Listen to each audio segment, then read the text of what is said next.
Alright, so let's go into the manga section. All right. Should we start Uh, with Bleach since it's yeah. probably going to be pretty short? Yeah. Um. I think I should let you lead Bleach off. I think on a week to week basis, I think it's easier. I think you should do start off Bleach. I mean, not only just because you need something that you can do other than because usually I'm doing a lot of the talking and all of it, Right, but Bleach. Even though I'm caught up, you still have a better grasp as to what's going on than I do. right. So So, with Bleach, this was a very quick chapter because there's not a ton of progression. The really the nuts and bolts happened with, information like Captain Kenpachi Zaraki coming back and ultimately Ichigo and them reaching Yuhabak. And so like we get a couple pieces of info from the whole Kisuke thing, and I think like I'm okay with whatever. Oh, and we found out where Sanji is from One Piece, but he's in Bleach. he's in Bleach right now. He got operation from Ukitake. We find So out what that the hell? Ukitake can do some medical stuff, which is interesting. Should Um, be surprising. I mean, he's always sick. yeah, I mean, it's the same as if you're him being always immersed in medicine because of his sickness is like someone going to a foreign country and being immersed in their culture and language. right. You're gonna pick up some stuff here and there. Hmm. Now, did I expect him to be on par with the former captain of the medical division? No, Nah. but apparently he did good enough that Kenpachi's back on his feet, which uh, which is surprising yet not surprising. Yeah, true. It's surprising because he got like seriously wounded, but it's also not surprising because it's Kenpachi. Hmm. Yeah, it's Kenpachi. Of course, Kisuke, he actually puts up a barrier to make sure that Kenpachi doesn't leave, which Well, because was he wants to. awesome. Well, yeah, because he knew that the moment, I'm sure he had that prepared for many other reasons, but the moment he told he that Kenpachi asked about his favorite subordinate, he knew that he was going to go after her. Uh-huh. Which I thought she was already taken to an infirmary type place, but apparently not. Apparently she's still not been found. Yeah, which I thought was kind of odd, though I think I can't remember in its entirety, but I do remember that she'd been pretty badly injured from Grammy, and Hmm. then I don't think we really hear anything because I think they prioritized the two captains, Rose and Hmm. Rojiro and Kensei. Hmm. And so I think maybe she got up and just walked away. God knows what Who knows? happened. I know.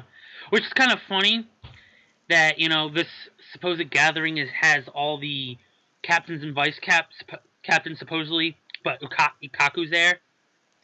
Oh yeah. I guess maybe because he can use Bankai. I guess he's powerful enough to suffice. Oh yeah, he's stronger than a lot of vice captains anyway, so Probably I don't know. I mean, who knows with you know his vice captain because I highly doubt we saw her max. probably not. But yeah, Knowing her being Kapachi's right hand woman, she probably can use Bankai. would be interesting. Oh my god! Like I'm like the moment. First of all, the moment I saw her in the Soul Society arc, I told you this. I wanted to see her fight, and not just her first release. I wanted to see Bankai because I knew that she would be crazy. Yeah. Because look how crazy Kenpachi is, and he can't even use Bankai. Like, in fact, I think he just like if I remember correctly, didn't he in this arc just unlock his first release? Yes, because he couldn't hear the voice of his Zanpakuto Now Nozarashi. he can, which means And since this is the final arc, there's a pretty high chance we may see a Kenpachi Bankai by the end. Mm-hmm. And with him being so insanely powerful as it is, just imagine what his Bankai might be. Yeah. Yeah, his Shikai was pretty nuts. I can't wait to see him and use it more in action because. Mm-hmm. So. Yeah, though I have to say, and those of you who watched my previous reviews for Bleach probably know this, but there are two captains that I'm honestly getting tired of, and it's Kenpachi and Kurotsuchi. And Kenpachi? I don't get me wrong, I love Kenpachi, but I'm getting tired of his bullshit, so to speak. Why? You trying to tell me he falls under the same BS as Urza from Fairy Tail? Not so much. The thing I didn't really care for was the whole plot line of him being a kid and stronger than Unohana, and then he has to unlock this power. It was so, like, contrived and forced to me. It was just like, why? Like, you went through all this trouble to hype up Unohana, and then you really just demean her like that. It really set me off. And Oh, what, like hyping her up to be like the most powerful captain, only for Kenpachi to quickly dispose of her. And not just that, and be stronger as like a younger kid who hasn't had any Soul Reaper training. Are you kidding me? Yeah, that was kind of odd. Yeah, that to me was just overkill. It's like that's why I'm starting to get tired of him. That's why. It is overkill, but remember, as back when that fight happened, she stated before she died how he finally got back to that point. So that means that ever since he joined the Soul Society, he lost that power, and then had to spend all of his time up till then to regain it back. So he's kind of like almost back to where he started from. Yeah, and with that in mind, that means his potential is now ready to grow back to being even further than it was.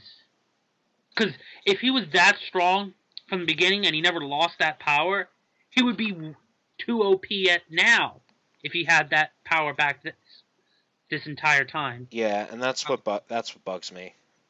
It's overkill. But excuse me, what right? Based on the series you read, all the series you read, you're trying to tell me that Kenpachi's overkill? For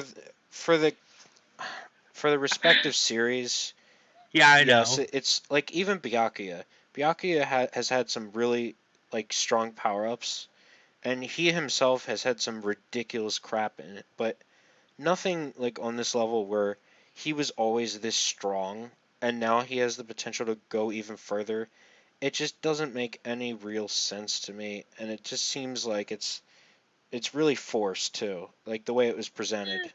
Well, yeah, but you have to also remember that it was also he's like, for instance, because up to this point he couldn't even get his first release because he couldn't hear his Zanpakuto, and he just basically fought with pure power. I mean, for goodness sakes, back when in the Arankars, he friggin' wiped the floor with one-shotted one of the Arankar with was it Arankar Zero or something, when he decided to use two hands to swing instead of normally one.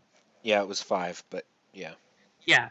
The thing is that, I guess it's showcasing that Kenpachi has this massive, massive power and has the potential to become almost pretty much the god of their universe. But only if he goes through the proper training, which he doesn't. Yeah. Which honestly is better, because if after he, defeated her and was able to, and then was officially quote unquote, officially inherited the title of Kenpachi, if he would have then started training and to fight like the other captains, he would have became so OP. It wouldn't have been. He could have literally been too OP. Yeah. Like, yes, he's OP as it is, but if he would have been, decided to properly train and would unlock his Bankai as well as, fight with both hands on the sword the entire time, he would just wipe the floor with all the Stern Ritter and Yuhan Bach. Or at least that's what they're making it seem like. So the fact is that Kenpachi, as strong as he is, he's at the current moment he is heavily wounded, which is going to be, I guess, a plotline induced handicap on him, so he won't be so OP to the point where he steals Ichigo's victory. Yeah. Victory or victories, depending on how many more fights Ichigo gets. Yeah, as he is now, he can't do much to Yuha Bak, but soon, I mean, if he gets a Bankai, you can pretty much guarantee Kenpachi? Kenpachi? Yeah, if he got a Bankai, he would, well, actually, no. It's actually kind of hard to, now that you think about it, we don't even know Yuhan Bak's full power because no one's been able to, like, it almost makes me think that maybe Kenpachi will not be able to use his full power because he's still so wounded, but will be able to put up a really good fight against Yuhan Bak just so we could, like, see how strong an opponent he really is.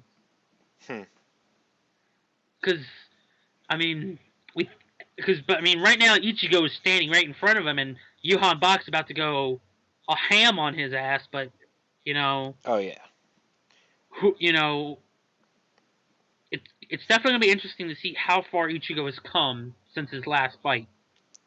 Yeah, that's the last point, like, in the chapter, is the fact that they make it to Yuha Bak, and now he's, the very last page, he says he's basically going to kill Ichigo, which is different from the first meeting, where he absolutely did not want to kill Ichigo. So something has obviously changed since then. Either he realizes that Ichigo won't change his mind and convert, or... No. Whatever. He didn't want to kill Ichigo because he knew that Ichigo would be his way into the Soul Palace. Remember? Yuhan Bak snuck in when Ichigo came back down to help his friends. Well, yeah, there was that. But I think there's a bigger meaning. Yeah, I know. Well, remember, if I remember correctly, remember, Ichigo is technically half Quincy. So, and if I remember correctly, it was revealed during this arc that Yuhan Bak was actually, or should I say, Ichigo's Zanpakuto, the manifestation of his Zanpakuto, or the physical form, I should say, was actually Yuhan Bak, if I remember correctly. Well, or something like that, along the lines of that. His hollow, because the Zanpakuto is a hollow. It's that hollow Ichigo that he fought in the beginning. That's his actual Zanpakuto. But at the same time, he has Yuha Bak inside of him, like the old Yuha Bak from like 100 or 1,000 years ago or whatever. His prime. Yeah, and that is, he was the one that was inside limiting Ichigo's powers, and I guess he fused with the Zanpakuto at some point. Well, remember, the fact that the Zanpakuto that Ichigo has now is his Zanpakuto's true form. 2 of them. Which is 2. The one, the hollow, and the Quincy. Yeah. Yeah. So, I guess I'm guessing because he feared. I guess he fears Ichigo's power. Because he has the power of both a Quincy and a hollow. Yeah, he has everything. He has all 3 powers, technically. A Shikigami, a hollow, and a Quincy. Mm-hmm. So I guess he realized this early on and decided to try and hinder that power. Mm-hmm.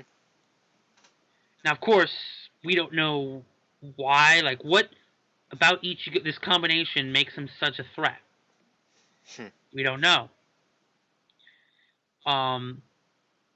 Also, of course, with any chapter, there's every chapter produces more and more theories. Of course, I think the latest thing is going around. I think, of course, and with each chapter, people are screaming, "Where is Grimjow?" King of Lightning. Well, not just him. I see it on comments from Of course, some people are saying that even that we might even get, or like the Eisen might help the Soul Society out. Oh yeah, Aizen's coming back, man. He is. Oh, but I wouldn't think that he'd come to help the Soul Society. I think he will.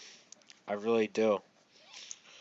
I just see him being that person that'll just throw his will into the battle and just disrupt both sides' plans. Maybe. Not that he's gonna try and try and take over. I don't see him trying to become the main. I don't see him attempting to try and be the main threat because there's no way he can be. Mhm. But I do see him. I don't see him actually picking one or the other. I feel he'd be more like helping both sides, so that way in turn it helps himself or something. Yeah. Like when Johann Bach talked to him earlier in the arc, he probably said something to help him, which helped start off a chain reaction of events that'll probably lead the Shikigami to have to ask for Aizen's help, which might again lead to him being free. Mhm. Whether the Soul Society does it themselves or him helping them open or creates an opening for him to escape, whether it be now or later. Right. Who knows? So, but overall, it was an okay chapter. I mean, there wasn't much. It was very simple. Mhm. So, Yeah. all right. All right. Next. Oh, Which one do you want to do next? I just remembered last week. If you well, I just remember that last week, since we recorded on Wednesday, we didn't have last week's chapters. Oh, that's right, didn't we? Yeah, we have. Yeah, so we have 2 chapters of. Well, I mean, I think we pretty much covered in Bleach stuff. Yeah, the only thing that we didn't cover for Bleach was the fact that it was basically the gathering where they just gathered the Soul Reapers together, and he just explained what they were going to do in this chapter.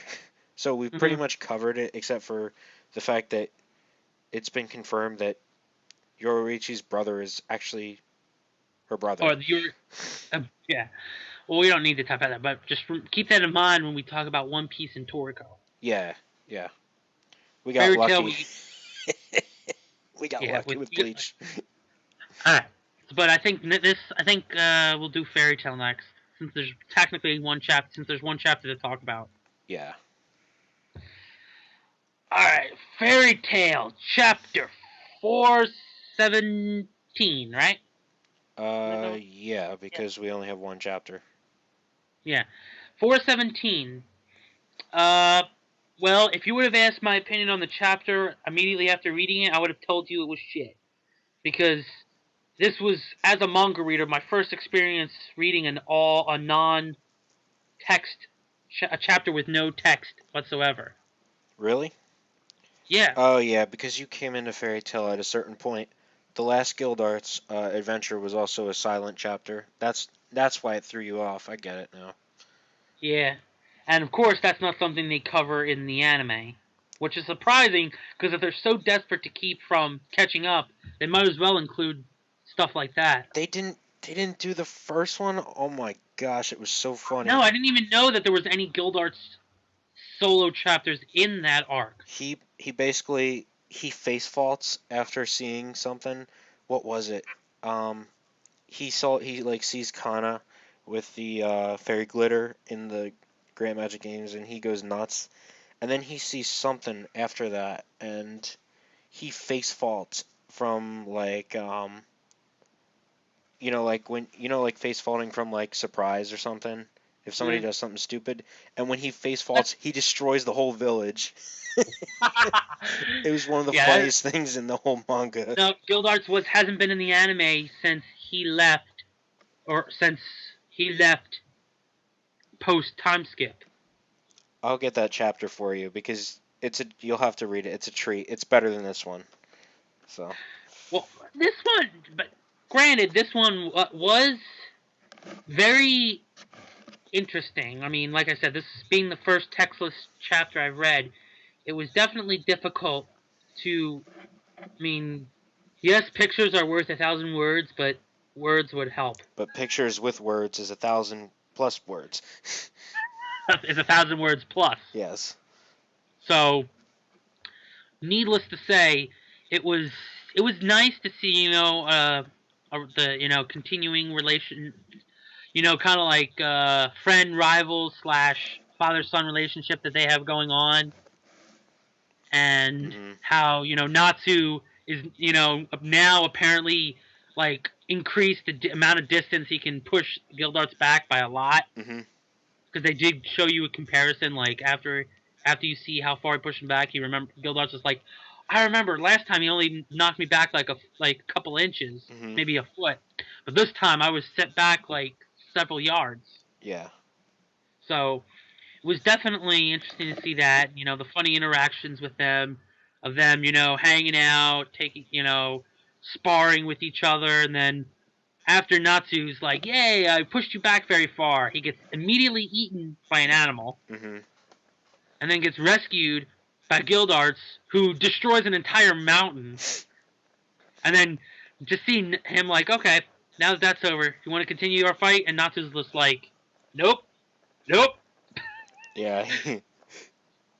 And then you have that whole funny moment where they go in their separate ways, and Gildarts is, as always, is thinking about his daughter Kana, and then he's like, you know what? He's just thinking, oh, I'm thinking about my daughter. Hey, I think it's about time I pull out my porno mags. And then he realizes he has the wrong bag. Yep. And then just gets freaking pissed at Natsu. Yeah. The best part, though, the best page in this chapter was the page when they were first meeting, and Natsu gives him a punch, and then Gildarts punches him and just blows him away into. Yeah, that was very funny.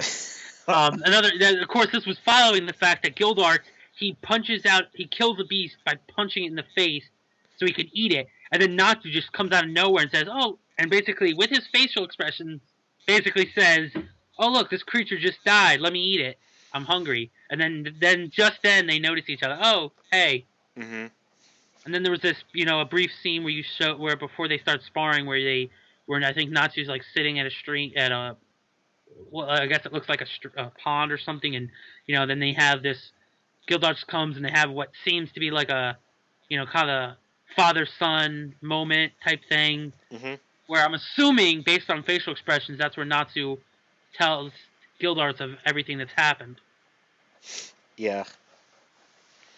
Now, unfortunately, on the Manga Panda, they didn't include this, but on the other translations, on the last page, on the side, it said that in response to the name of the next chapter, that the next chapter will be a double chapter, or 30-page long chapter with a color cover page that will basically be the first chapter of post-second time skip. Right. So this also brings up the question, at what point in the time skip is this chapter? Is it towards the beginning? Is it in the middle? Is it towards the end? Who knows? Right. Probably towards the beginning, I would think. Probably. Because Natsu, I would assume, would be much stronger at the end of the time skip. And, but there are, I could sit here and spend all day mentioning everything that I'm ecstatic to see post time skip. Right.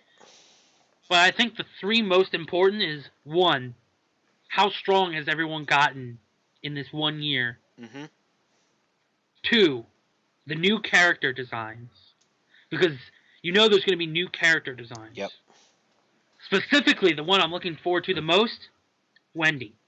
Oh God. Because for the love of God, she got everyone. Yes, everyone got to stay young because they were stuck in at their same age for 7 years. But that really gypped Wendy because she still hasn't. You know, you know, she's still like what, 11, 12 maybe, Hmm. like that. So she hasn't hit puberty yet, which you know I feel bad for her because she's still stuck as a Lolita. So I hope that I don't want her. Of course, I want her to have at least hit puberty, and you can tell that she's hit puberty.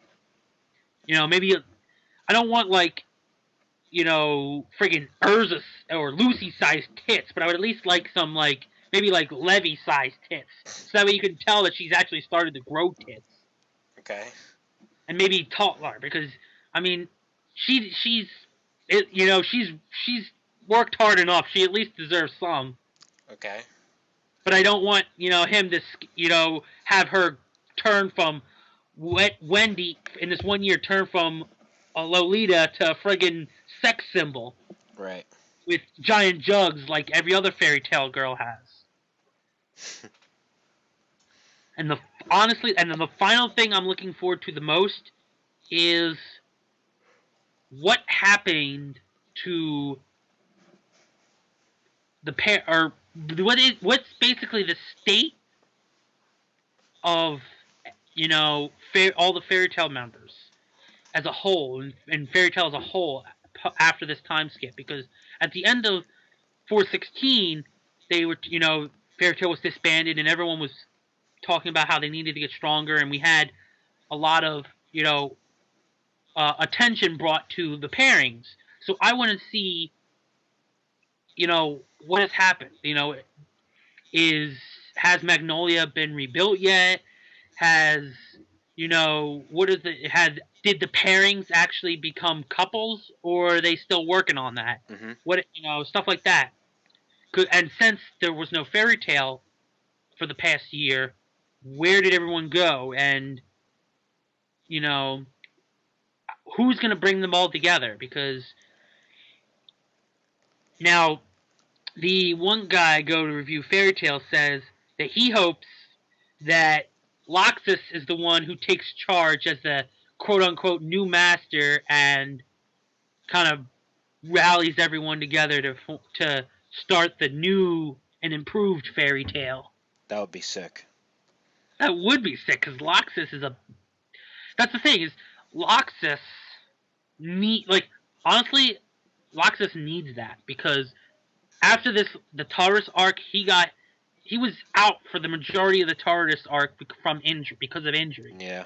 And he is considered one of Fairy Tail's strongest wizards. Hmm. So the fact of the matter is if he feels the need to get stronger, he is going to get that shit stronger. Like he's gonna be much stronger, and he's also over the years has improved a lot personality wise, and he will improve even further over this time skip. Hmm. So honestly, I feel that after this time skip, Loxus is ready to take on the post of master, which is what Makarov wanted originally. Right. I mean, if you could, just in case you guys didn't know, that's what they've been building up this whole series. Is that they've been hinting at it the entire series that Makarov always intended for Loxus to be his successor. Yeah. If you don't get it by now, like you really should like go back because it was like so obvious in your face in Tenro Island where he's like, "Come to me, my successor," and then it shows frickin' Laxus. Access who somehow gets a feeling that his grandfather's in trouble and comes to the rescue. Yeah. I mean, if it wasn't obvious then, like you probably need to get your eyes checked. Yeah. Or ears checked if you were watching it. Hmm. Either way, the point is that I fully expect for Loxus to take over as the master of the new fairy tale, because also if you don't feel that Loxus isn't going to take over, just look at the other signs. One, not only did Fairy Tale disband for a year, but Makarov specifically said this after saying it was an end of an era. Hmm. Meaning his time's over. He can't jokingly retake over again, like he did after Guild Arts decided to no. And Guild Arts is the second point. Guild Arts, other than Loxus, Guild Arts is the only other person who could become the master, and he's a nomad basically. He's not going to stay in Magnolia long enough to be a master, a proper master. So that's why he gave it back to Makarov. So I feel with Guild Arts probably not changing his nomadic ways, there's only one person left who can take over and lead the fairy tale in its new era, and that's Loxus. Yeah. Because you're not going to have Urza or, you're not going to have... There's nobody else. Everyone else, yes, we might have a lot of powerful members, but none of them fit the role of master better than Loxus. Nah. So, especially with all the character development Loxus has gotten over the last several arcs, or should I say since he came back in Tenero. Right. Like, he had a lot of character development when he was on his during his exile, and we've seen the fruits of that throughout the last several arcs. And this Tartarus arc really hammered in, I think, the last nail he needed to really, click what he needed to do to become a good master, and which is why I feel he's going to become the master, the next master.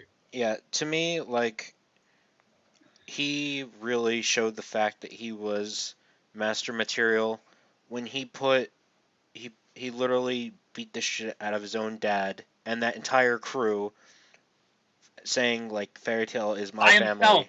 It was a 5-on-1 fight with his father being, guild master level. Yeah, he beat the shit out of him and saying, like, Fairy Tail is my family. Basically, that is the mentality of the Fairy Tail Guild Master right there. Oh, yeah.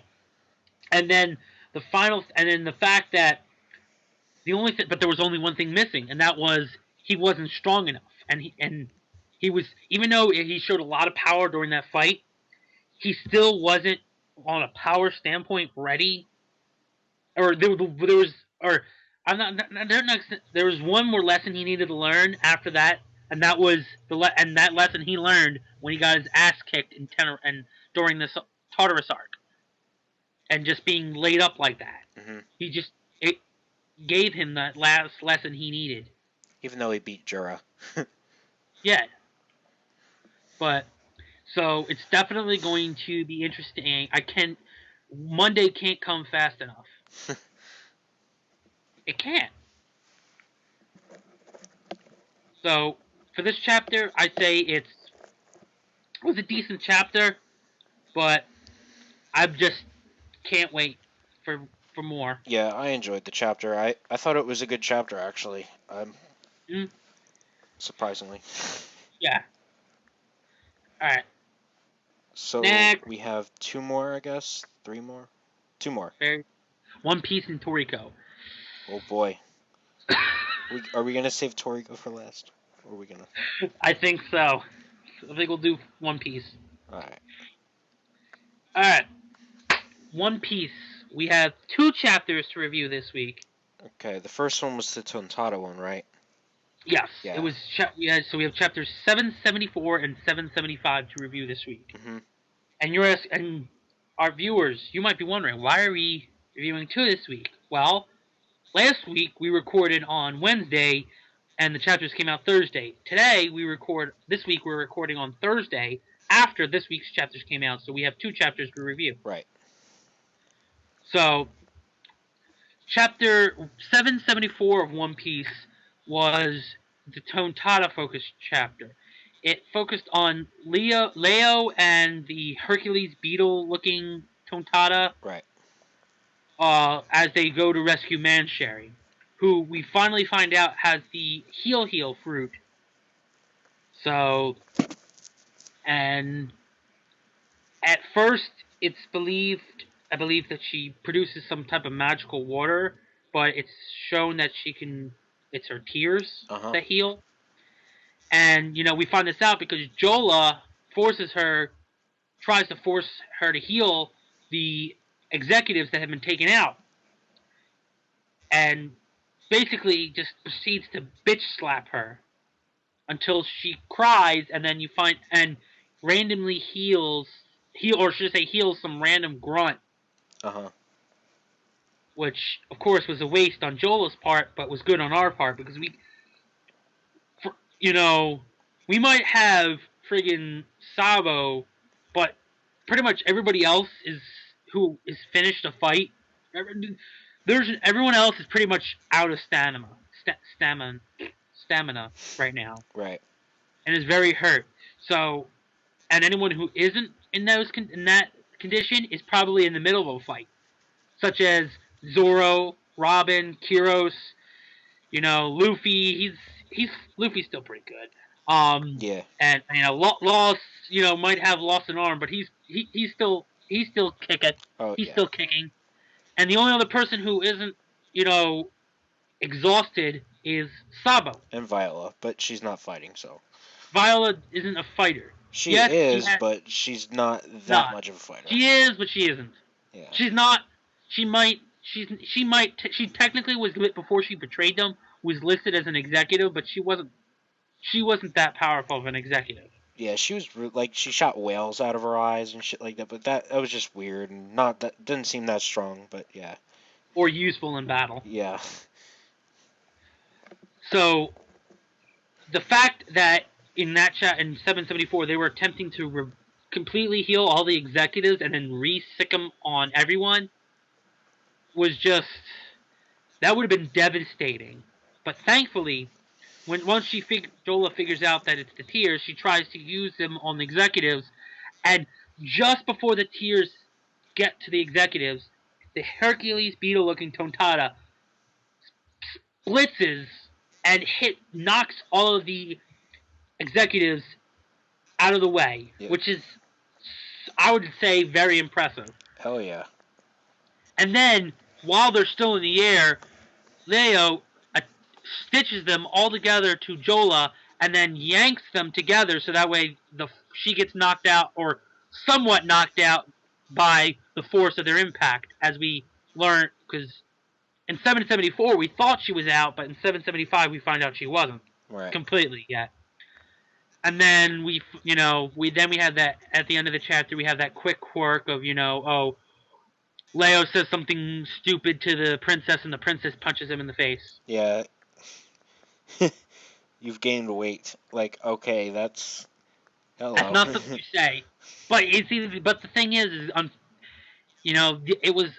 I felt it was a pretty good chapter, and I like how it ended the Tontada storyline. Yeah, definitely. Period. Well, not period. 775 ended it, period. But true. 774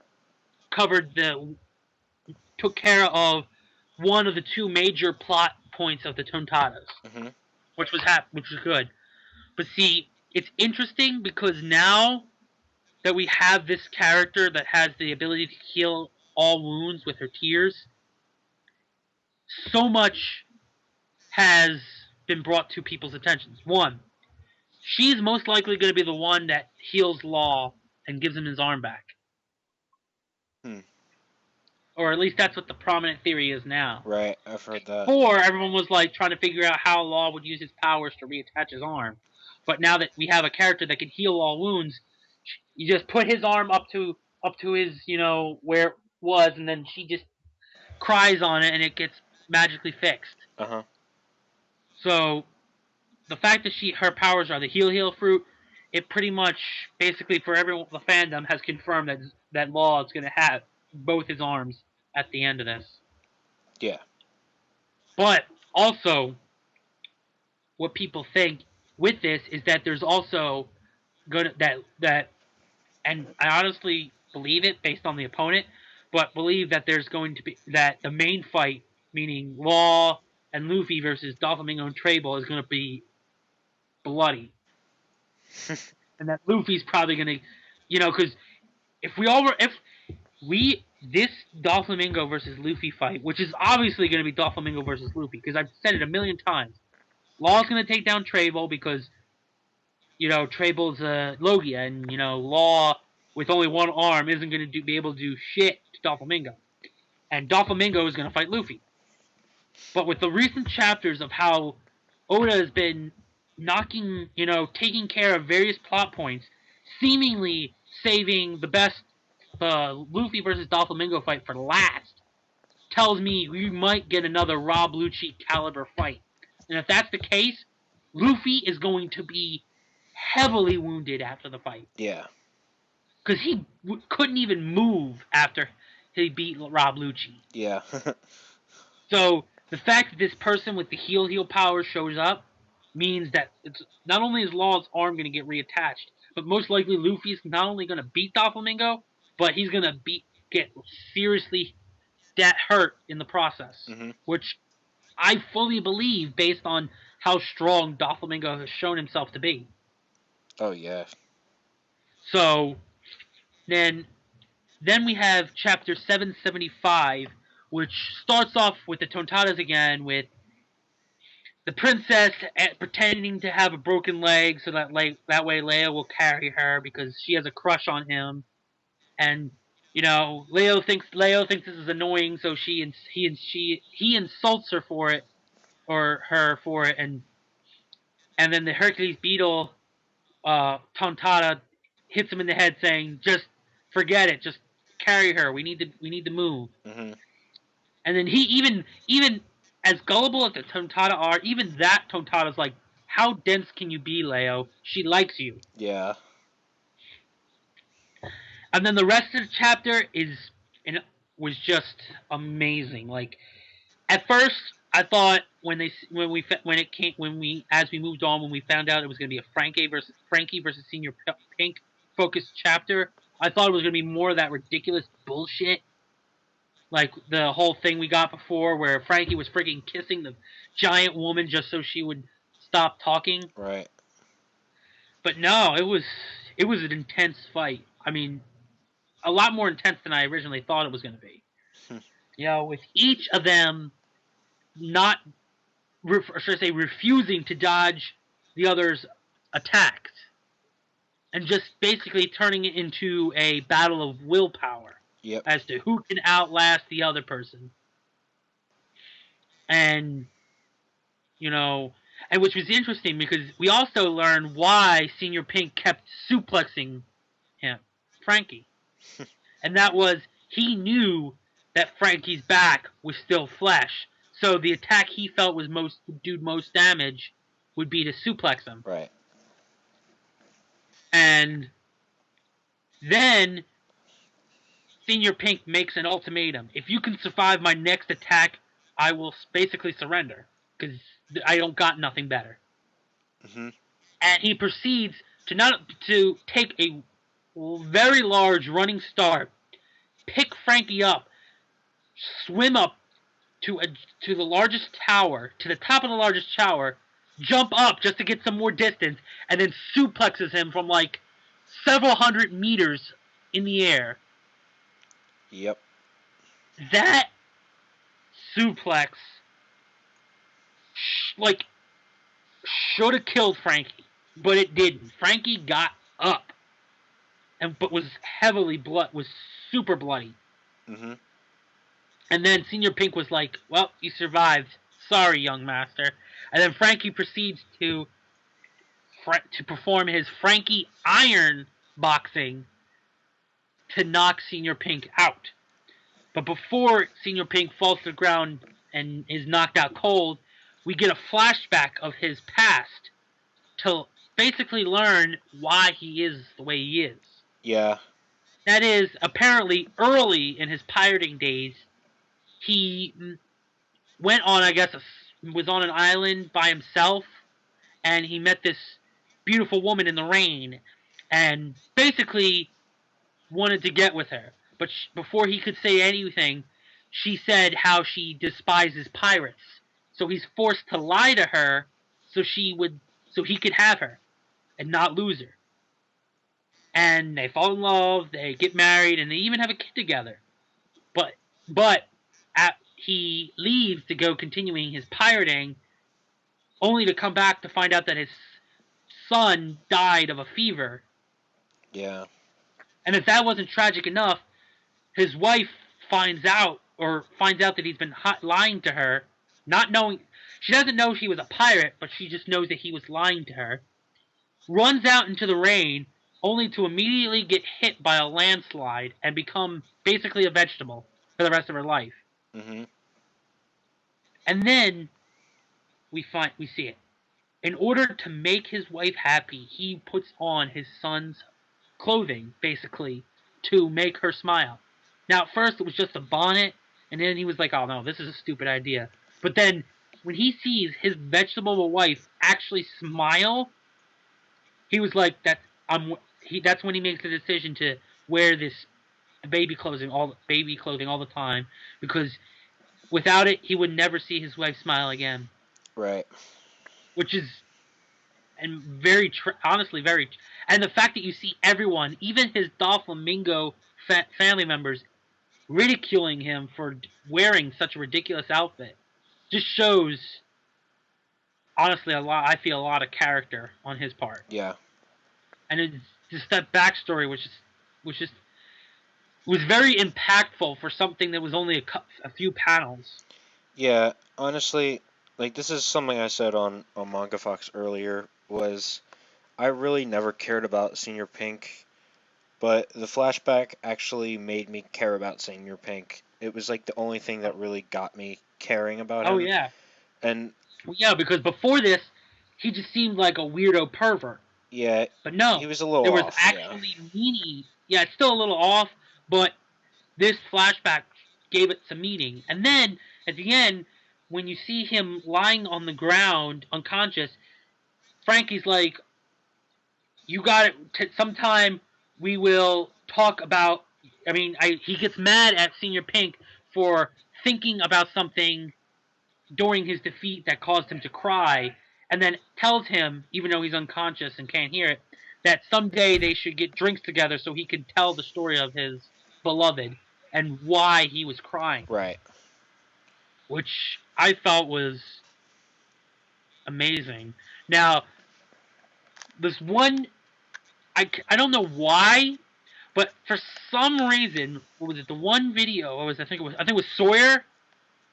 I went to his review, and for some reason, he was talking about supposed theory that Frankie was Senior Pink's son. No. And I was like, wait, what? They just said that Senior Pink's son died of a fever. And I'm like, no. And then they tried to say, oh no, maybe he didn't actually die of a fever. Maybe he was like, something. They tried to come up with some crackpot reason as to why their theory would be valid, that Frankie would somehow be Senior Pink's son. Nah. Because I'm like, really? Really? That is super outlandish. Honestly, that's more outlandish than saying that X Drake was there on the island during the Law flashback. Right. That at least had had some credibility. Mm-hmm. So, but needless to say, for the 775, 774, I thought it was a good chapter. Had a great progression and had a decent amount of, had decent balance between progression, action, and a little bit of comedy.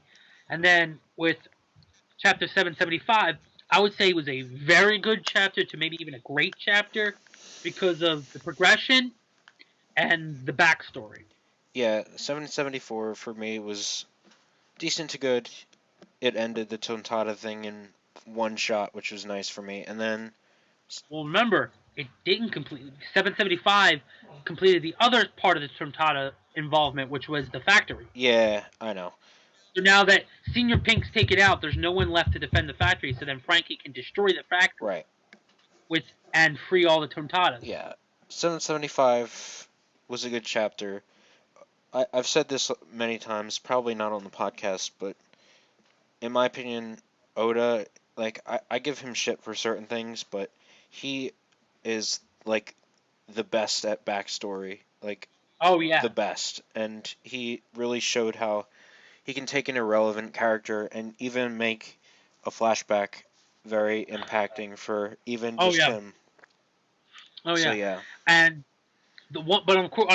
and now with the completion of the rescue of Princess Mancherry and the defeat of Senior Pink, which means Frankie will now be able to destroy the factory and free the Tontadas.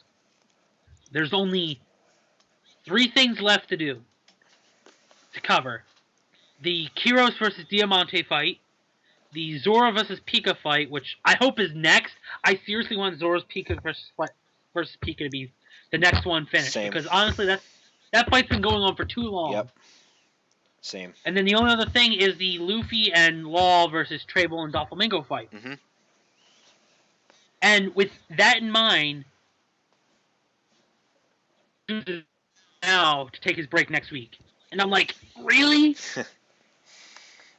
It makes me pissed me off because I'm like, oh, I want to find out what happens next, because it's going to be pure. Basically, this, I'm calling it right now. I'm saying that from the next chapter up till when Luffy defeats Doflamingo, I think all the chapters are probably going to be really good chapters. I feel. Probably. If not great chapters. I hope so.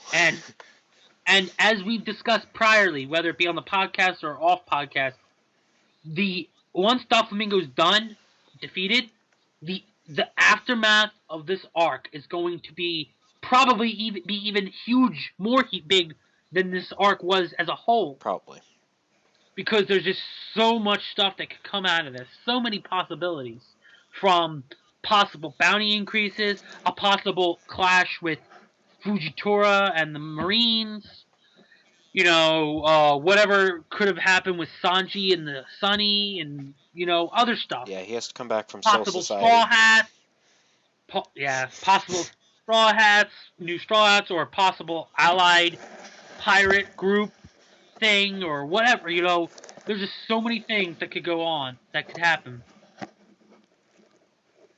And at this point, you could flip coins for days to decide, to try and figure out which emperor we're actually going to be heading up against next. Because right now, it could go either way. Yeah.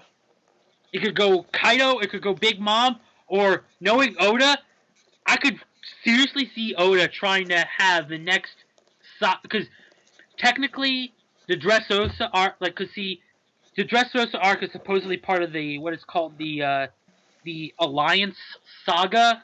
Mhm. And since technically this Law broke the Alliance in this arc, I guess this would be the culmination of their alliance.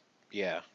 However, there's still some involvement because Luffy's crew went to Zoa, or Zaofu, or whatever. So, I think.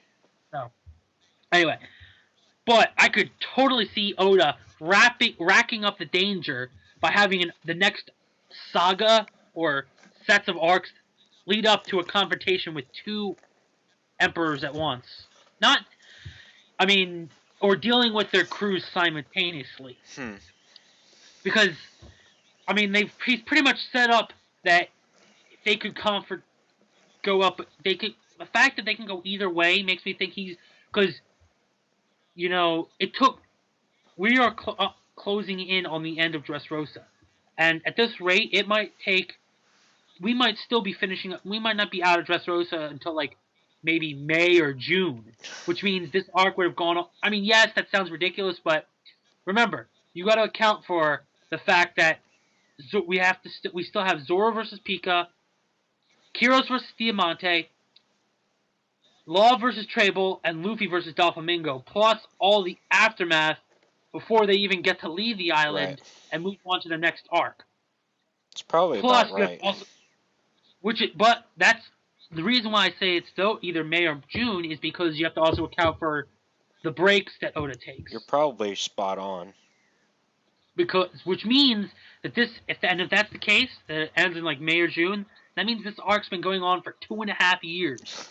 And that's why I feel that, the next saga is going to focus on both emperors, with maybe the arcs going back and forth dealing with the arcs that are in this saga deal with them with that forcing the Straw Hats to deal with issues or crew members of both, maybe here and there, because now this saga might not culminate in them having to face both main crew members and thus by extension the both emperors, but I think he's gonna maybe play in this next set of arcs. He's gonna play around.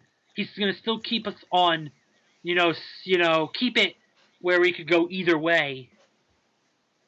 Because remember, end of Fishman Island, Luffy made himself a target for Big Mom, and now with this arc, Luffy's gonna make himself a target for Kaido. Right. So with the fact that 2 of the 4 Yonkos are out to get Luffy, there's got to be some results of that. There has to be some repercussions. Uh-huh. So, and how that's going to play out, I don't know. That's the thing. That is what's going to make the ending of Dressrosa's arc such worthwhile and so amazing. In that there's just see, everyone's been complaining that this arc is for one thing, people have been complaining how this arc's been too long. But the other thing they've been complaining about is that we need to see the fact that we need to see the danger that is the new world that makes the first half of the Grand Line seem like paradise. Mm-hmm.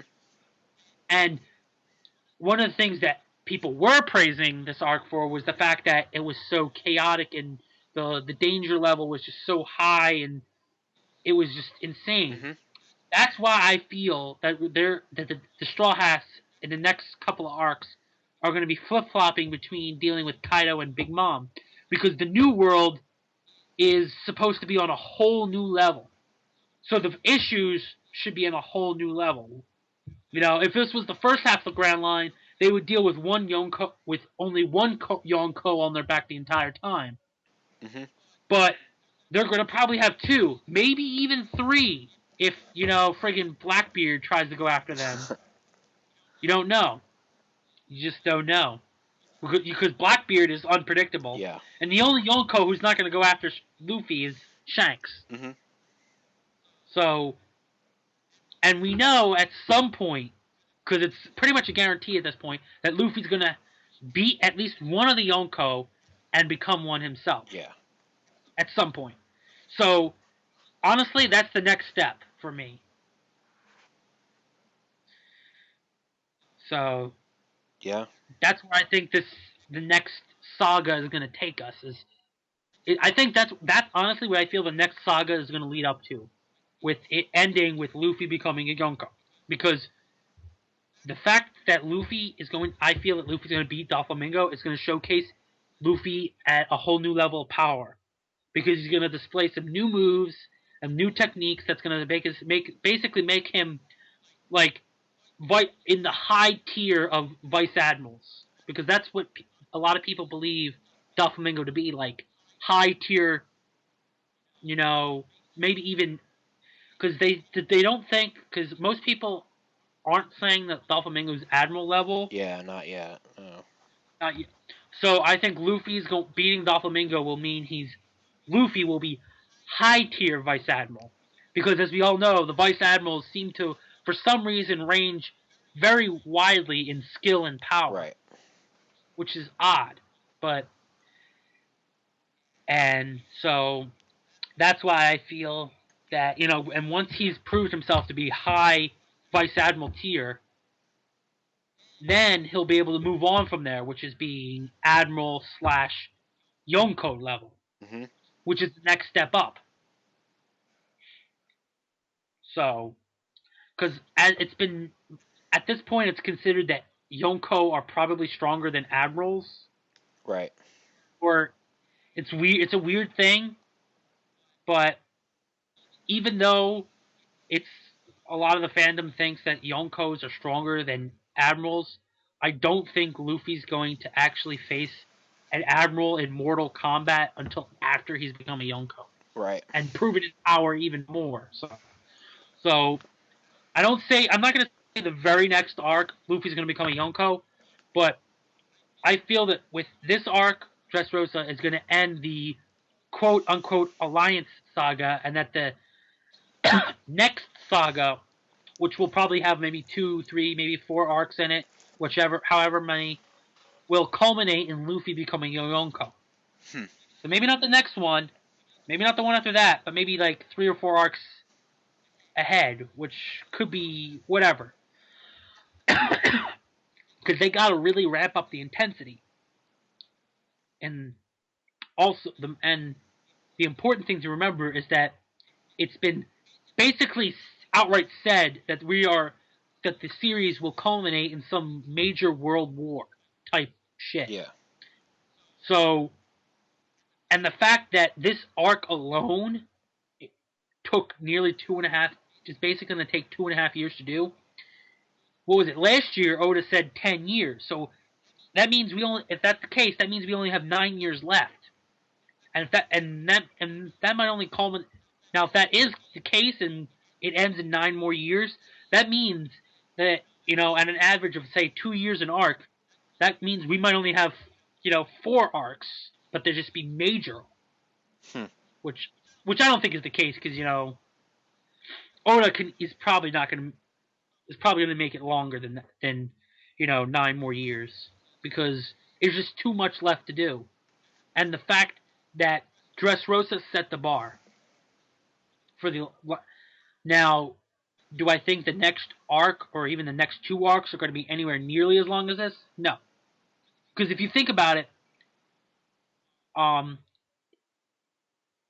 lot of people were comparing the Dressrosa arc to the Alabasta Kingdom arc because there was a lot of similarities. At the same time, I feel like, and the next arc will probably be similar to that of the Jaya arc, where it's just a short arc that sets up the next major arc. Mm-hmm. And now this might seem, and either that one or the one after that will be probably similar to that of either the Thriller Bark or the Skypiea arc, where it's going to be important but very slow, and because One Piece always goes through that roller coaster of the high arc, the high octane arc, and then kind of lulls down a little bit, and then slowly builds its way back up again Mm-hmm. in terms of intensity.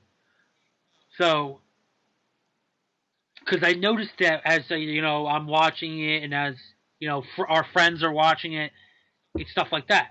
Like AZX, he got slowed down in his watching of One Piece because he got to the Skypiea and it was very slow and sluggish. Right. And kind of boring. Whereas our friend Link, he got caught up on Thriller Bark. Which I did too, by the way. Yeah. So, which was also very slow and dull. And speaking of which, the Thriller Bark, the last release, season 6 release, which will end the Thriller Bark arc, which means we can finally move on, is supposed to come out in April. Ah. As opposed to March, which we originally thought. Okay. And what I also found out is that apparently the volume will cover not only the end of Thriller Bark, but there was like 2 or 3 filler episodes before we get to the episode where they get to the halfway point in the Grand Line. Okay. Meaning, season 7 will start with them getting to that, or should I say, Funimation season 7 will start with them getting to the halfway point in the Grand Line as its very first episode. Nice. Which hopefully will be coming out this year. Right. But unfortunately, there isn't any official announcements yet. Mm-hmm. So I think that's enough One Piece. Yeah. Alright, so I guess it's time to go to Toriko. Just remember, we have 2 chapters to talk about. I know. And so, alright, chapter 309. Let's see. All we should have to say is, holy fuck, I've never seen any other mangaka so great at stats. Like Oda, he is known for his backstories. Whereas was it Mitsutoshi, I Yep. think, is known for his not only for his like I guess what do you call it, land building or World building. but his stats. Oh yeah. The fact that he has his characters and landscape has such amazing scope, scale, and power, and he gives stats for it, Yeah. which makes it even more insane. Because like I remember like thinking like this when I was first watching Dragon Ball Z for the first time, and you had the power levels and how the power levels just kept getting bigger and bigger and bigger and bigger, and then at some point they just gave up on it because it got too high. But Mitsutoshi is going to keep giving us stats for every OP thing that the creatures do and the OP things that the landscapes are about. It's going to be nonstop OPness with those stats. And 309 was no exception. We start off by he was started off with writing how Bambina, when he decides, oh, I want to take a nap, he does a soft jump, which, according to everyone's calculations, was calculated at Mach 147 as a soft jump that sends him up into basically the outermost edge of the Earth, and basically takes a nap on Stardust. Yep.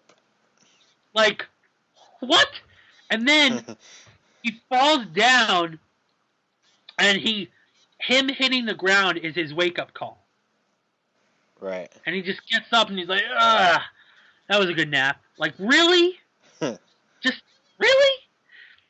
And then you have we have the whole fact that when they get to the top, there's a ring, a four-sided ring, and they're like, what?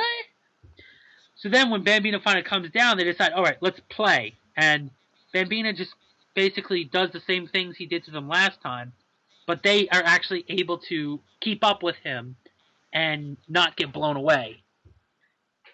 I mean, you had the most impressive being Toriko with his arm wrestling and pulling out his red to try and intimidate Bambina, or in a way, I guess. Right. At least hold him back. And then you have and then before they can even finish their match, Sonny just goes up to Bambina and just says, I found you. And Bambina's just like, wait, what? And Sonny's like, oh, weren't we still playing hide and seek? And then soon after, we see a horde of the islands of the area's apes arrive at the top of the mountain. And Kaka basically tells us that, oh, they're here for the festival.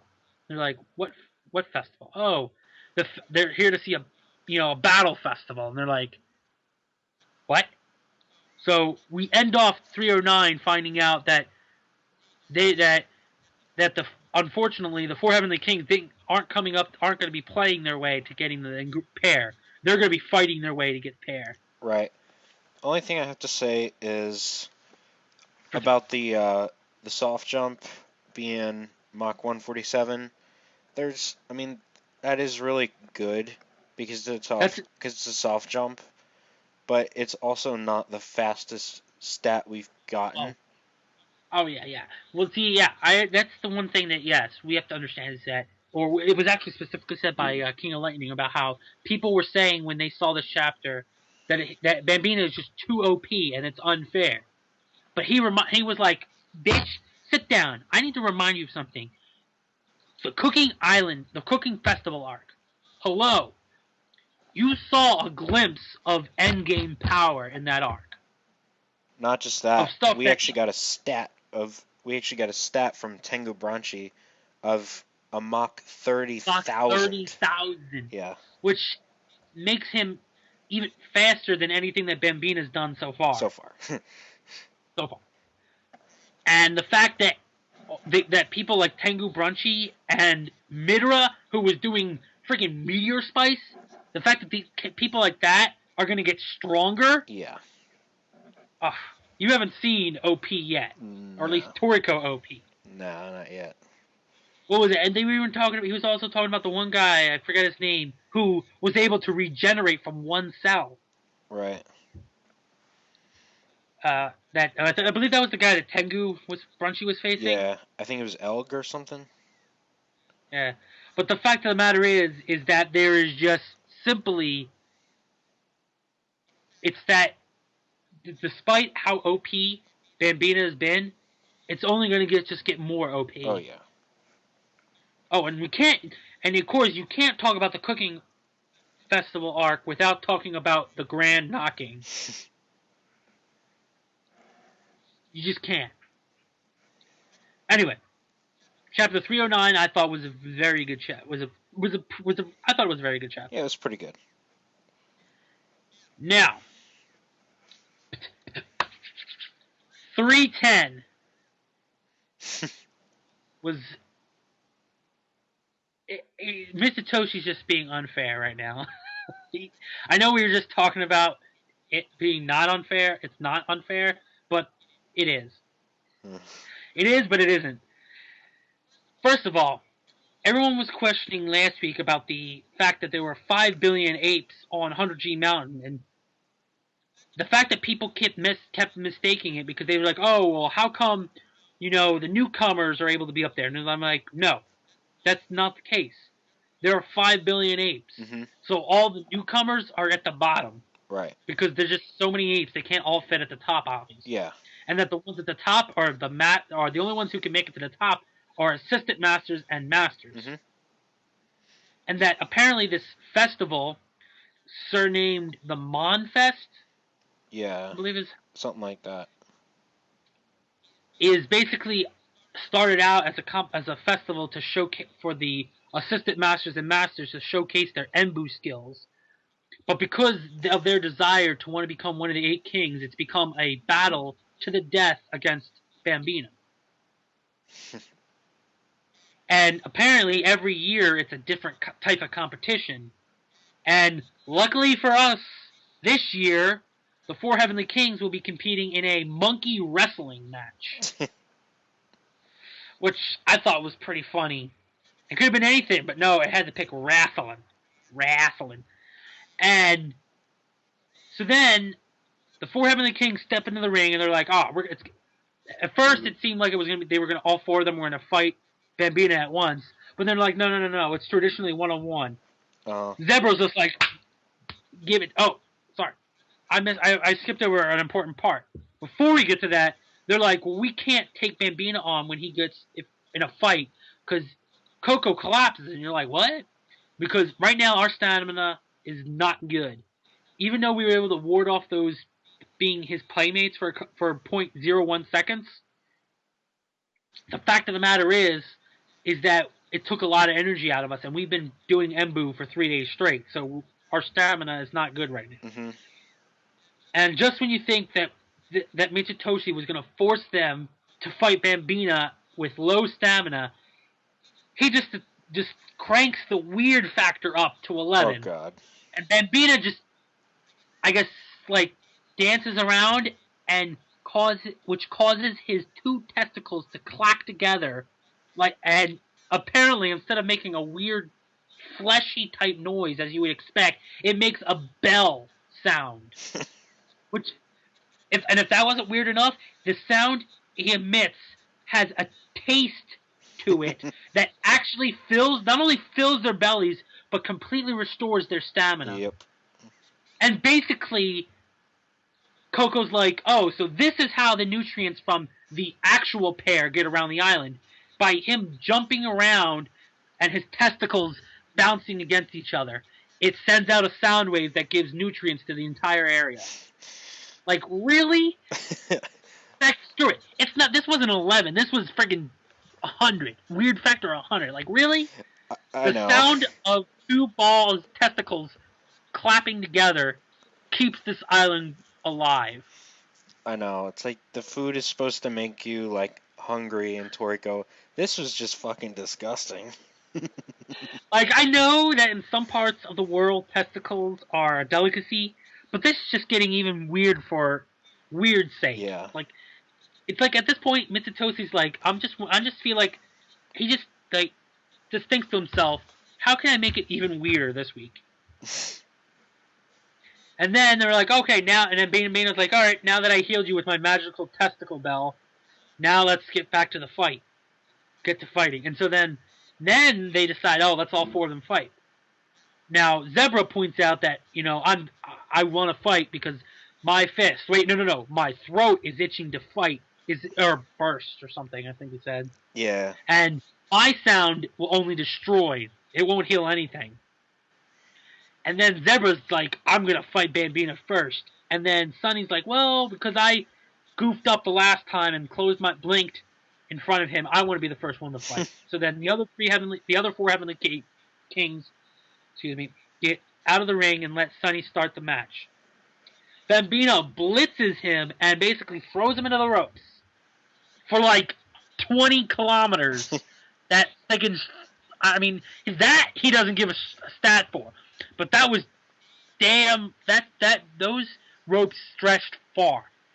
And then as he's going back, speeding, mind you, at Bambina, Zebra's like, puts a lock, holds Bambina, saying, oh, if there's no rules, that means there's nothing that we can, since there are no rules, I can interfere. There's no violations. And basically, there's no violation, so if there's no rules, there's nothing we can do wrong. So then he holds it up, so that way Sunny can do an uninhibited attack against Bambina. And then that last page, I still can't even figure out what the hell happened. Like, they were saying something about a possible Enbu secret technique, and was that, like, I couldn't tell. Was that like something that Sunny was coming up with, or was that Bambina doing something? I'm assuming it's Bambina countering with something. I'm assuming so, since it's a secret technique, but it was like, the way it was done, it seemed weird. Yeah. Like, I can't tell what's actually what's happening, but I guess that's good, because then that leaves us in suspense for next week's chapter. Yeah. But if this chapter is any indication about how this fight's going to go, it's going to be even more... Honestly, it's going to meet our... It would be physically impossible for Mitsutoshi... I mean, I'm saying this with...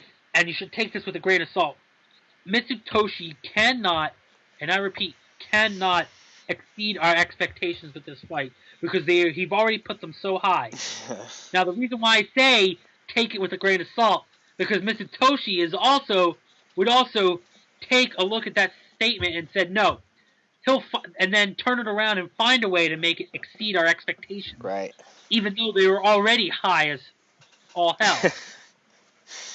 In fact, the hype and our expectations for this fight is higher than a Bambina soft jump in stratosphere. So the fact that Mitsutoshi can still might choose to not, literally, whether or not this fight exceeds our expectations or not is solely in Mitsutoshi's hands. Like, he can say, I feel like I won't. I'll save your exceeding your expectations for another arc. I've already raised the bar high enough, which with Mitsutoshi doesn't seem possible. Like for other series, they're like, oh, they pick a bar and they set a bar and they keep it there. But no, he just decides to keep raising the bar. There is no bar. He just keeps going higher and higher. Yeah. Because the fact of the matter is that, a lot of times you get that, like, a taste of endgame power in certain series, or certain series will briefly showcase to you, sometimes, not all the time, a brief taste of endgame power. Such an example as with Toriko, the cooking festival, seemingly showed us endgame power. Mm-hmm. One Piece in the Whitebeard War seemingly showcased us endgame power, and so on and so forth. There's other series, but, try not to get too off topic. Yeah. However, With Toriko, when we thought Cooking Festival gave us a brief look into what the characters are going to be capable of Endgame. But now that we've gotten to the fight against the second of the 8 kings. We already know that stuff that was done, the power that was displayed and skills that were displayed at the cooking festival, are going to be like child's play compared to what the characters are going to be able to do at the end. Probably.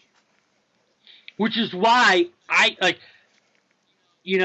think it was either early on in this arc or late in the last arc, I was talking to you about how I felt Toriko was super OP, and you were like, no, it's not the most OP. I said it was going to be like the most OP art manga ever, and you're like, no, because you have things like Gurren Lagann, which was Galaxy casual. Right. But then I'm like, but with this recent arc, it almost feels like they might be able to do like maybe not casual destroy galaxies casually, but they're going to be able to do some major damage that no one was able to predict going into this series. Right. They're going to be destroying planets and solar systems like they're nothing. Maybe, and it's the most insane part about it is that Toriko's Earth is much, much, much larger than our Earth. Uh-huh. Which could also be the same could also be said for Dragon Ball Z's Earth, but that's a whole other topic. Right. So 310 was a very good chapter. I would have to say, great chapter. Definitely. And I'm, as usual, I can't. Every chapter. There has yet to been a chapter of Toriko that has come out that I have not been super excited to find out what happens next. Because the hype train is real. Unlike the friggin' hype of the snowstorms in the Northeast. Yes. Unless you're in New York, Boston, or New England. Or probably Long Island. Yeah, unless you're in those areas, the hype is real. But if you live in Jersey or Pennsylvania, nope, the hype's not real. Yeah, it was funny because when we had that snowstorm, for those watching, I had texted him asking him how much snow he had, and he said not much. I said same. I said, and then I texted him back saying, here I thought I was reading a chapter of Toriko. Here it was just the Weather Channel. The Weather Channel. And I said, and then yeah, so it was funny because it's true. The hype was like, oh my god, it's gonna be so massive, just like a Toriko chapter. But then it was like, nothing really happened. Mm-hmm. But with Toriko chapter, the hype is real. Oh yeah. And on a lot of occasions, is even more real than the hype. Is even more, awesome than the hype. Yeah. So, and also with the sprinkling of extreme weirdness. Yes. Because if you didn't think the Toriko verse was weird before, this arc has made it just taken the weirdness to a whole new level. So yeah, I think that's all I need to say for this week on Toriko. Yeah, though last arc had the that giant or that like tiny fairy in a tuna can thing. that was a little off base there. Yeah, and then but this arc just takes the cake. Yeah. Like, not only is it the goal is to literally remove the testicles of a ape and eat it, but the fact and you gotta keep in mind, as all of this weirdness, the whole the fact that the ingredient they're getting is monkey balls, the fact that that they clack together and make a healing sound that fills you up like food, all of that you gotta keep in mind that this is Akashia's soup. Yep. Which people at this point people probably have already forgotten that it's supposed to be a soup. Yeah.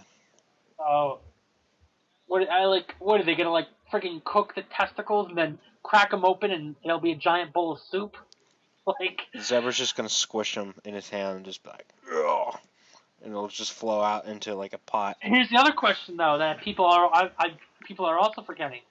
Oh yeah, is Kaka gonna be able to cook it by herself? Because Komatsu's not there to help. Might not need like cooking, so to speak, to heal Well, it has to Komatsu do something. in order to Well, no, get him to no, no. cook I it. mean, You know what I mean?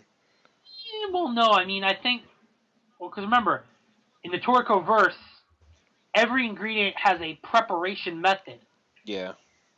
to be used to its full advantage, and I think to do what they need for Komatsu, they have to prepare it properly. And Kaka's the only one who knows how to prepare it. Because there is in Toriko, there is a difference between preparing an ingredient and cooking it. Yeah. Yeah, So, I guess I'm and if sure it's like, he can. and if it's She. like any of the other arcs, which it probably will be, they'll Kaka will do something to properly prepare it, and they'll heal Komatsu. They'll eat it plain, and then Komatsu will cook up a bunch of dishes with it, different Yeah. dishes with it, like he's done with every other ingredient. Yep. So, yeah. Now I think we're done talking about Toriko. Yeah, guess that'll be it. Okay, so now it's time for Shokugeki no Soma. And in this chapter, we have a bit of a surprise. Uh, it wasn't Soma who won. It was Akira Hayama, which it surprised me. I mean, Soma usually wins, but he didn't. Let's see. I saw a lot of people on, I think it was Manga Bird, saying like, I knew Hayama was gonna win, and they posted the quote about, when you can cook for a woman or something like that. And I'm like, oh, shut the fuck up, because they did not know.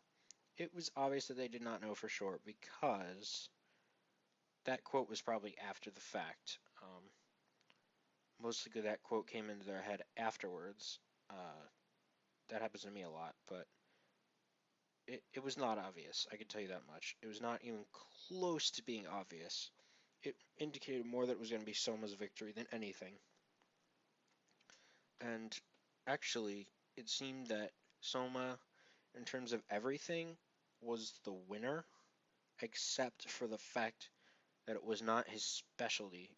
In fact, that it was Hayama, like, it imprinted the name, like his face, into the dish, basically. Where when they ate the food, it was him. It was so very him because he put his soul into it. That's his cooking. Soma, when he cooks, he pretty much improvises on the spot, and it's not always him. It can represent a lot his creativity, which is very, very much him, kind of, but it's not like his soul per se, I guess. And I can understand that, but I don't know how it's that easy to tell. I mean, I guess this is not exactly 100% realistic, because in real life you would not be able to tell a difference from barely knowing somebody. That's Hayama. That Carpaccio is Hayama. You would not know that in real life, and so this is manga, this is fiction, so they can stretch reality to however they want. And in this case, they've really stretched it a little bit, not too much, but enough that it's a bit of a fiction type of move, I guess you could say. And to be honest, it's okay. And let's be fair, Shokugeki has never been 100% realistic from the start. The whole stripping thing and people seeing it, and but they don't see it. It's like this, and they can all see this picture at the same time, even though they're not the ones eating it. It's yeah, that's not realistic at all. I don't know about you, but when I eat something very good, I don't feel like I'm stripping. Just maybe that's just me. I hope not. But anyway, I thought it was a really good chapter because we saw a flashback of Hayama where he came from. He was basically on the slums, basically on the streets. I think his parents abandoned him. He didn't. They didn't even. I think he said he didn't even know their faces. He didn't know his real name, and basically June is the one who took him in and uh, basically schooled him on cooking and all that stuff and the spices. Well, we knew that part, the spice part, but we saw how he was taken in, and it was touching. Yeah, so he was taken in, and it was touching because, June is a very eccentric person. She's very klutzy and very clumsy in general, and just seeing how Hayama has like this very pure devotion to her. That's not sexual in any way, I think, as far as I know. Is very much just a relationship between a foster sister almost, and or like yeah, more like a sister than a mother. I think that's what it seems more like. Just like this pure like love and devotion is very nice to see, and I think the author did a very good job of I want to say show that emotion without telling, which is a very important thing about writing, is show, not tell. Um, that's something I learned in college recently, but I guess so. Yeah, and then we see Hayama finally smile, and he puts his fist up, in victory with Jun's face in his mind, and that was cool. I like Hayama, as I said before. I liked all three of them. I would not have minded if either of them won, any of the three. And the fact that it was Hayama was cool. I like it. You know, I'll roll with it. It was interesting. And so now what this means for Soma is that he needs to develop. So at the end you can see him go, my cooking, huh, with a very serious face. And so this is going to really push Soma to look for his cooking and really discover what that means. And it'll develop his character quite nicely, I think, because Soma is always great. And I think this author really loves this character and wants to see him just grow and become this amazing protagonist by the end. So yeah, I guess that's about it. It was a very good chapter. I'm very much enjoying Soma, and I think this arc was great. It was probably the best arc so far. Even though everything in Soma has been very good. Um, I'm considering bumping this up to my B tier, honestly, from my C tier in quality. Mine goes from A, B, C, D, and E, I think, and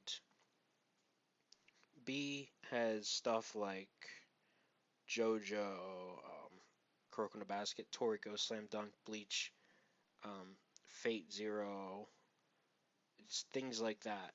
And so I'm very, very heavily considering bumping this up to B. It's been on my C list, but which is basically my average of good. Like it's solid. My C is like solid, but not not like very, very much above average. Where C is just above average, which I kind of put Selman, but I'm considering bumping it up. But we'll see how it goes. I've kind of rambled on, but that's been Shokugeki no Soma for now. Can't wait to see what's next. Okay, so now I just got done praising Shokugeki no Soma. Now it's time to rag on Akame Kiru for her being a shit chapter. Yes, a shit chapter. Um, oh, where do I start? Well, it was better than the anime, I'll tell you that much. But it was not up to par. Why? So let's start with Tatsumi being a shonen protagonist today. Um, I don't know why, but all of a sudden now he's getting Deus Ex Machina power-ups and is able to land a solid hit on Estes to take her out for multiple minutes while he takes on Budo and lands a strong hit on him, overpowers him, and is able to save Akame. Go the fuck away, Tatsumi. Go the fuck away. Nobody wants you here. Like, really, when you're doing shit like that, trying to act cool, no. No. Does not work. Like, honestly, like, this is the shit that Akame Kiru was supposed to be raging against, right? Like, these stereotypical shonen characters that just power up and win no matter what. And here Tatsumi does almost the same thing. He doesn't take him out, but mine does. Mine with Pumpkin takes out frickin' Budo and goes into a coma as a result. But that's besides the point. We'll get there. So Estes is out. The strongest character is out. Yes, it is because she was holding back. Subconsciously because of Tatsumi. I get that. But it's the point. It's not like she was slouching. She was holding back, but she was not slouching. And Budo, the other strongest character, takes on mine, and Tatsumi gets wrecked by both of them. First, Tatsumi lands his hit, and then Budo can't do shit because, the battle damage he's taken is too much. Well, what the fuck do you think mine did? She wore down Pumpkin to the bone, and it still did all that in a pinch. Like, the last time I reviewed this, I said that Pumpkin should have an upper limit, and she should not be able to beat Budo when he goes all out. And it looks like I was wrong. Pumpkin does not have an upper limit, apparently. I mean, it does, but that upper limit makes it stronger than everything, apparently. But it'll break. It's like, why? Just why? Like, it doesn't make any sense. But Budo is dead. It was confirmed, I think.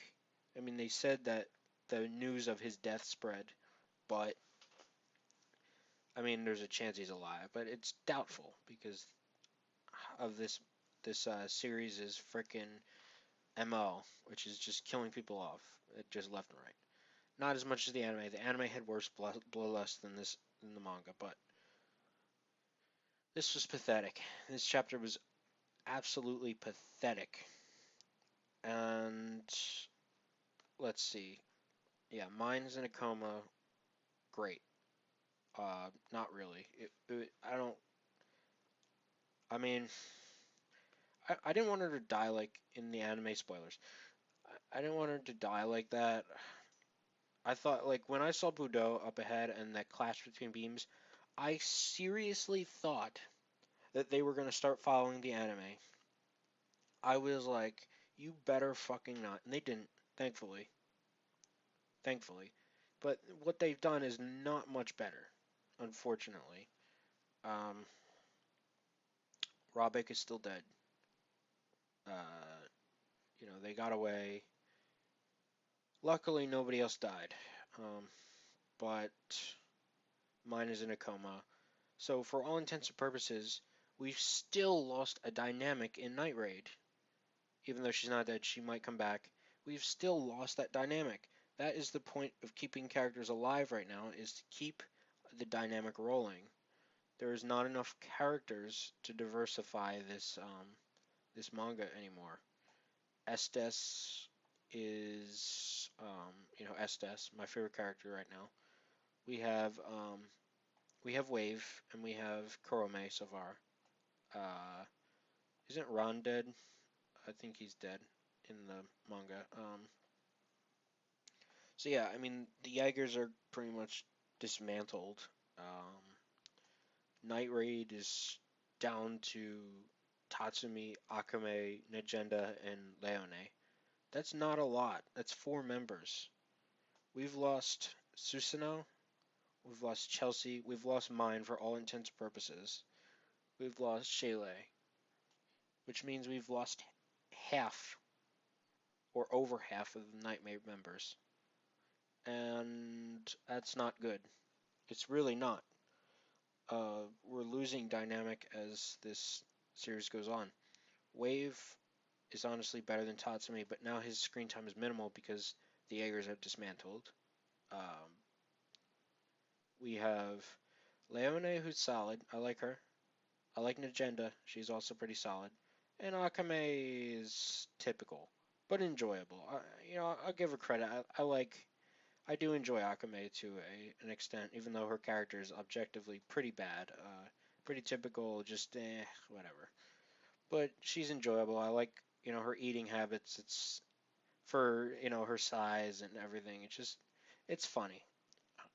I'll just leave it at that. I enjoy them. I enjoy the manga, but not when it does shit like this. And I mean, that's really your cast right now. Is Estes, Wave, Kurome, Akame, Tatsumi, Negenda, Leone, and just other minor characters like the shitty minister that nobody likes, and the emperor that is, for all intents and purposes, irrelevant. So, um, yeah, I'm giving this a shit chapter. Sorry, Akame fans. I mean, I know you guys fucking love this manga for whatever reason. Oh, shock value. Oh, yeah. Oh, I'm sorry. Oh, shock value. Oh, you're right. No, you're right. This is great manga. Oh, this is great.